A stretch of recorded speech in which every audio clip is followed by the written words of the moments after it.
रागिनी सवाल सुनिए ना भाई, अगर विदेश मंत्री को आप मुखबिर कहेंगे, क्या ये जिम्मेदारी भरा बयान है? क्या एस जयशंकर पाकिस्तान की मुखबिरी कर रहे हैं क्या? रागिनी, आप सवाल को 10 बार पूछेगी तो भी जवाब वही होगा, तो सुनिए। अरे तो जवाब दीजिए ना, जिम्मेदारी से। आप मुझे बोलने नहीं दे रही है, पहले खुद शुरू हो जाती है कि सवाल को तो 2 बार आप पूछ।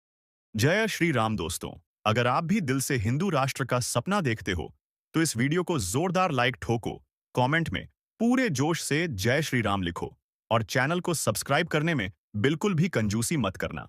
अब आते हैं आज की जहरीली लेकिन जरूरी डिबेट पर। दोस्तों, आज जो हुआ वो खुद कांग्रेस के लिए भी शॉकिंग रहा। गरिमा सिंह, जो अक्सर कांग्रेस की चाटुकारिता में लगी रहती है, आज उन्होंने अपनी ही पार्टी की प्रवक्ता रागिनी नायक पर ऐसे धारदार सवाल दाग दिए कि रागिनी मैडम की हालत बुरी तरह से बौखला गई। बात इतनी बढ़ी कि गरिमा के सवालों से रागिनी नायक पूरी तरह बैकफुट पर आ गई और पूरे पैनल में हलचल मच गई। तो वीडियो के अंत तक जरूर देखना, क्योंकि असली बम तो लास्ट पार्ट में फूटता है। चलो बिना देरी के वीडियो शुरू करते हैं। आइए देखते हैं। रागिनी और विदेश मंत्री के बयान पर, इतने संजीदा मुद्दे पर कि भाई वो तो पाकिस्तान की मुखबिरी कर रहे थे, ये बड़ी जिम्मेदारी का बयान है क्या? एस जयशंकर पाकिस्तान की मुखबिरी करेंगे? गरिमा, काफी लंबा वक्त मिला है भाजपा के प्रवक्ता को। मैं समझती हूँ करीब 10 मिनट मुझे भी मिलेंगे, क्योंकि बहुत सारे सवाल खड़े हुए और मुझे लगता है सिलसिलेवार तरीके से जवाब देने का अधिकार विपक्ष का भी बनता है। हम मालूम है, तेरे बाप को मत सिखा, चल। तो मैं अपनी बात ये कह के शुरू करना चाहती हूँ कि कैसे मान लें कि मोदी सरकार कसूरवार नहीं है। कहना ही पड़ेगा कि चौकीदार असरदार नहीं है। हमले से पहले ही पाकिस्तान को आगाह कर दिया और अब मोदी जी कह रहे हैं हम कसूरवार नहीं है। तू क्या बोल रही है? विपक्ष पर आज बड़े आरोप लगे। आपका जो टैगलाइन थी, जो आपका सबसे बड़ा सवाल है, उसी में कहा कि विपक्ष शायद कलेश कर रहा है, सियासत कर रहा है, एकता को खंडित कर रहा है। तो मैं जानना चाहती हूँ क्या कि आपदा को अवसर बनाकर लगातार सियासत करने वाला इस देश में कौन है? पुलवामा के नाम पर, शहीदों के नाम पर वोट मांगने वाला इस देश में कौन है? और मैं जानना चाहती हूं कि लगातार सेना के शौर्य का श्रेय बटोरने वाला इस देश में कौन है? मैं जानना चाहती हूं कि कोविड जैसी आपदा के समय वैक्सीनेशन सर्टिफिकेट पर अपनी फोटो छपवाकर सियासत करने वाला कौन है? बोलने दे, तकलीफ हुआ है बेचारे। आज आपने बड़ा अच्छा दिखाया कि ट्रेन की टिकट से लेकर और भी होर्डिंग लगे हैं बड़े बड़े, जहां ऑपरेशन सिंदूर के साथ मोदी जी की लगातार तस्वीर छपी है। तो वो छपवाने वाला कौन है? और मैं जानना चाहती हूँ कि लगातार इस तरीके की सियासत कर कर विपक्ष को लगातार पाकिस्तान का, चीन का एजेंट कहकर आज एकता की दुहाई देने वाला कौन है? अरे कहना क्या चाहते हो? अगर इस देश में किसी ने सेना के शौर्य पर सियासत की है तो उस व्यक्ति का नाम नरेंद्र मोदी है। तो विपक्ष का दामन बिल्कुल साफ है, और अगर एक उंगली हमारी तरफ उठ रही है तो 3 उंगलियां जो हैं वो लगातार भारतीय जनता पार्टी और मोदी जी की ओर। लेकिन रागिनी, आपने इस देश, सुनिए तो सही, कांग्रेस ने देश के विदेश मंत्री को मुखबिर कहा सीधे सीधे अपनी प्रेस कॉन्फ्रेंस में। अभी थोड़ी देर पहले विक्रम मिस्री का, विदेश सचिव का बयान आया है और ये ऑफिशियल स्टेटमेंट है, मैं कोट कर दूं। 9 जगहों पर ऑपरेशन सिंदूर के तहत अटैक हुआ, उसके बाद हमने ये जानकारी दी थी पाकिस्तान को कि हमने उनके आतंकी ठिकानों पर हमला किया है। पहले जानकारी नहीं दी गई। एक तो ना ये अपेक्षा रखती हूँ कि मुझसे भी छोटे सवाल पूछे जाएं।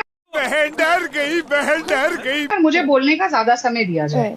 तो देखिए, आपने ये मुद्दा बड़ा जायज उठाया कि अगर विजय शाह बोलते हैं कि आतंकवादियों की बहन है कर्नल सोफिया कुरैशी, तो उस पर चुप्पी आ जाती है। वो देवड़ा जी ने भी बोला कि सेना जो है, देश जो है, वो नरेंद्र मोदी जी के चरणों में नतमस्तक है, तो उसमें मौन स्वीकृति हो जाती है। ये कैसी सियासत है कि अगर एक मुस्लिम व्यक्ति अरेस्ट हो सकता है सेम धाराओं पर भारतीय जनता पार्टी का अगर मंत्री है और गृह मंत्री है मध्य प्रदेश, माफ कीजिएगा, एक उप सीएम है, एक डिप्टी सीएम है और एक कैबिनेट मंत्री है, तो वो अरेस्ट नहीं होंगे? तो क्या ये सियासत नहीं है? नहीं, फिर अब रागिनी अपनी सियासत पर भी आइए। मैं तो गुरु को धन्यवाद दूंगी, मैं गुरु को धन्यवाद दूंगी, सारे सवालों का जवाब दिया गुरु ने। रागिनी, सवाल सुनिए ना भाई, अगर विदेश मंत्री को आप मुखबिर कहेंगे, क्या ये जिम्मेदारी भरा बयान है क्या? एस जयशंकर पाकिस्तान की मुखबिरी कर रहे हैं क्या रागिनी? आप सवाल को 10 बार पूछेगी तो भी जवाब वही होगा, तो सुनिए। अरे तो जवाब दीजिए ना, जिम्मेदारी से। हाँ, तो आप सुनिए ना, आप मुझे बोलने नहीं दे रही है, पहले खुद शुरू हो जाती है कि सवाल को तो 2 बार आप पूछ चुकी हैं। बस हवा निकल गई। इतिहास गवाह है, धावा बोलने से पहले अगर सूचना दुश्मन को दी जाती है तो इतिहास उस व्यक्ति को गद्दार और जयचंद के नाम से नवाजता है। अब सुनिए, विक्रम मिश्र गलत कह रहे हैं, यानी विदेश सचिव जयशंकर जी का बयान था जिसमें उन्होंने कहा we are striking at the terrorist infrastructure. Present tense में बात हुई है। अब विक्रम मिश्री उसकी लीपापोती करते हुए बड़े अच्छे से कह रहे हैं कि जब हमने आतंकियों पर हमला कर दिया उसके बाद बताया। दोनों की बात में विरोधाभास है। और मैं एक सवाल पूछना चाहती हूँ गरिमा, जो बहुत जायज सवाल है। ठीक है, वो सवाल ये है कि पाकिस्तान की सेना को सूचना देते हुए जयशंकर जी क्या सोच रहे थे कि वो पाकिस्तानी सेना जो आतंकवादियों का संरक्षण करती है, उन्हें पालती है, पोसती है, हथियारों से लैस करती है और फिर कश्मीर भेज देती है आतंकवाद फैलाने के लिए, क्या वो उन आतंकवादियों को भगवाएगी नहीं? हाफिज सईद कैसे? लेकिन कम से कम क्या जब इंटरनल पॉलिटिक्स में सवाल उठाना जरूरी हो जाता है रागिनी, तो ये ख्याल रखा जाना चाहिए क्या कि पाकिस्तान के चैनल्स पर कम से कम हमारे वो बयान कोट ना हो? पाकिस्तान की न्यूज ये रखा जा सकता है क्या ख्याल? कोट हो रहा है, किसका बयान कोट हो रहा है? रुक, तेरे को बताते तेरी माँ की। एस जयशंकर पर आपके बयानों को कोट कर रहा है पाकिस्तान के न्यूज चैनल। देश की गोपनीयता पर, देश की सुरक्षा पर अगर खतरा आएगा तो सवाल पूछा जाएगा। और क्या पाकिस्तान के चैनल कोट कर रहे हैं?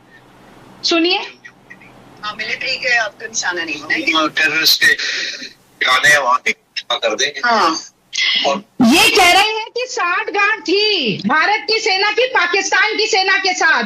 जयशंकर जी के बयान को कोट कर पाकिस्तान के चैनल पर ये रागिनी ये शब्द आपको रागिनी ये शब्द आपको वापस लेने पड़ेंगे। I am so sorry Ragini, today Bharat की सेना की पाकिस्तान की सेना के साथ साठगांठ थी। I am so sorry Ragini, I am so sorry, I can't continue with you. अरे सुधरो रे अभी तो। एक सेकंड, ना भारत की सेना की पाकिस्तान की सेना के साथ साठगांठ थी। आई कांट हियर दिस आप रागिनी, ना आई कांट हियर दिस आप रागिनी, वन सेकंड, नहीं ये मैं I can not listen this. No, मैंने नहीं बोला है। आप चुप होंगी तो दूसरे की बात सुनेंगी। आप क्लियर कीजिए ना रागिनी, क्लियर कर दीजिए। मैंने क्या कहा है? मैंने अबे जल्दी बोल। कहा है कि पाकिस्तान के चैनल अगर ये अनएक्सेप्टेबल, माफी मांगिए आप। बोलो दीजिए। तो ये जयशंकर जी की बयानबाजी के कारण हुआ है कि इतनी हिम्मत हो रही है, इतनी जुर्रत हो रही है इन पाकिस्तानियों की कि वो भारत की सेना पर भी आरोप लगा रहे हैं। और ये अगर हुआ है तो ये भारत, तो यानी कांग्रेस जो पॉलिटिक्स कर रही है और बीजेपी जो पॉलिटिक्स कर रही है उसका फायदा पाकिस्तान उठा रहा है।